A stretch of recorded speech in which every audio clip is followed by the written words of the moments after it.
and it was staggering, and it was clear that we had a substantial problem on our hands.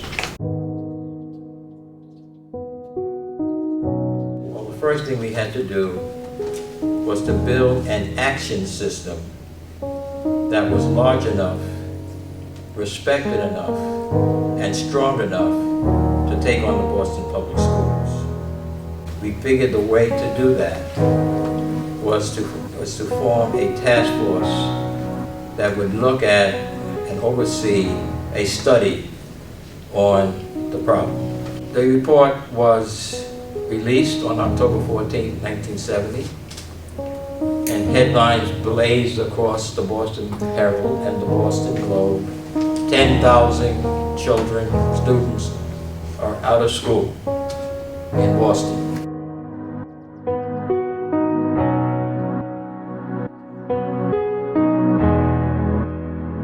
Then in 1972 comes Chapter 766, the special education law in Massachusetts.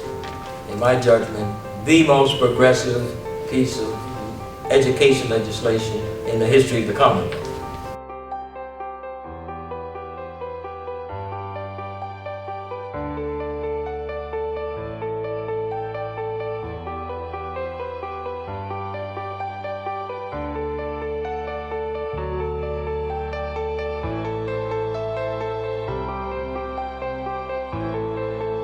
Education is a right, not a privilege.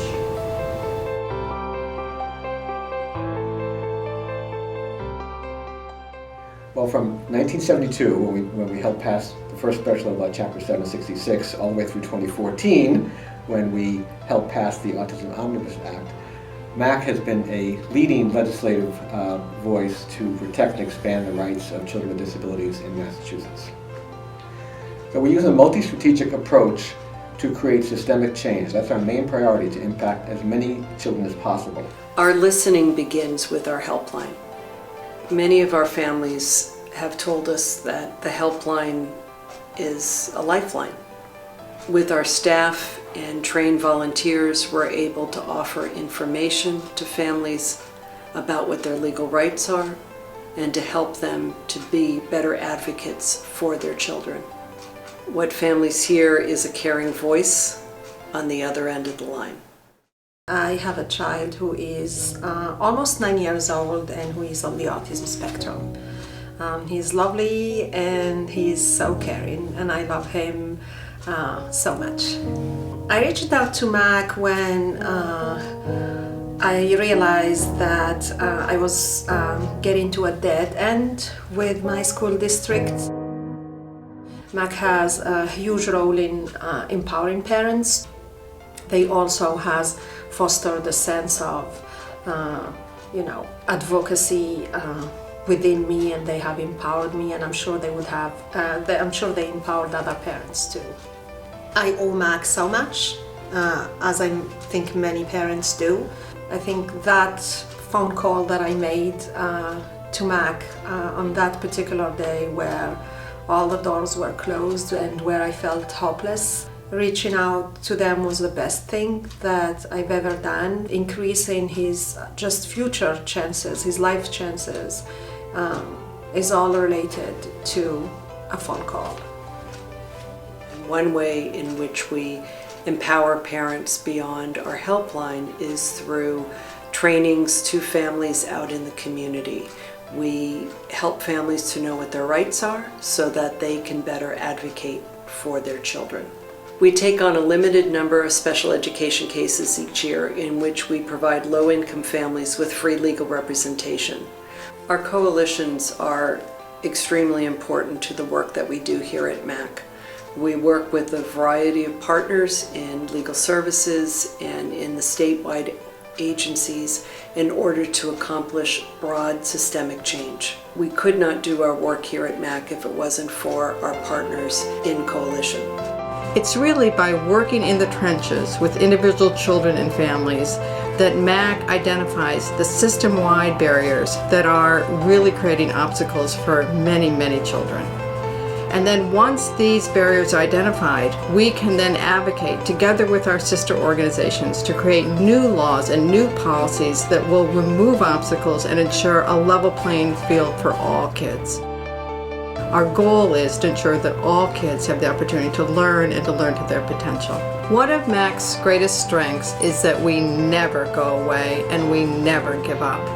First, we will pass new laws, and then our advocates will work with these laws to help improve opportunities and services for individual children.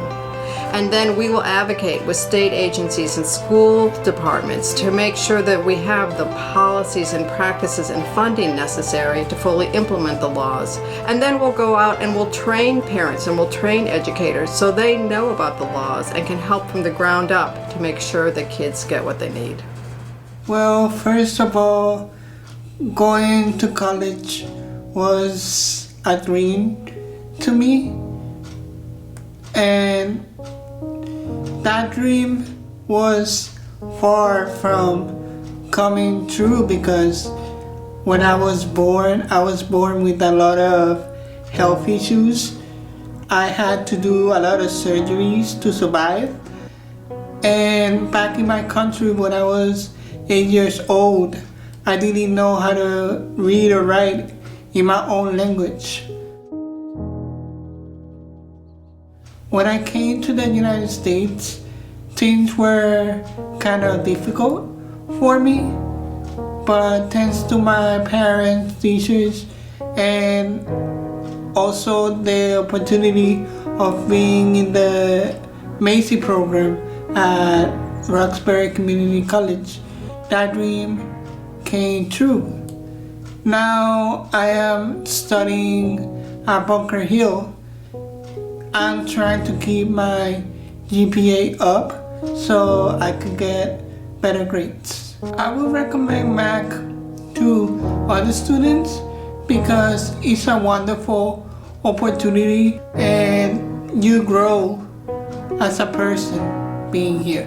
Where I'm coming from, I have made it really, really far.